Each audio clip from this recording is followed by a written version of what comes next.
Zimbabwean President Mnangagwa is facing what experts say is the biggest threat to his rule yet as a succession battle erupts ahead of general elections scheduled for 2028. Sandapinda mashoko kubuda panapa achinyorwa pamusoro succession battle iri imbroda with the ruling party ZANU-PF. Subscribe like out on the bell icon.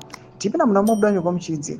Recent maneuverings by the president and his supporters to extend his rule to 2030 have led to calls and protests from within his party for the president to step down or be forced to do so. The upheavals have seen the dismissal of the top security officials, a move experts say Mnangagwa is taking to avoid being overthrown in a coup. The president, yes, long faced criticism from Zimbabweans, but dissent within his ZANU-PF party is rare, and the public calls for demonstrations against him are unprecedented. On Monday, demonstrators took to the streets in a protest called by top ZANU-PF member.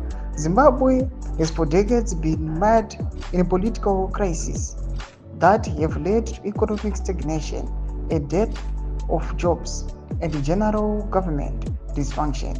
Hyperinflation over the past 2 decades has pushed the South African country's economy to its knees and wiped out the savings of common people. Zimbabweans are tired and need a messiah, blessed Vava, director of human rights group Crisis Zimbabwe, told Al Jazeera. Tomashwa rubuda panapa panguva ino tiri kuti aiwa zvoratidza kuti munyika yeZimbabwe mutungamiri wenyika aiwa is embroiled in a tension. Unyazi kuonekwa kunzi aiwa consolidations of power ari kuitika panguva ino. They are trying by all means to avoid the military coup.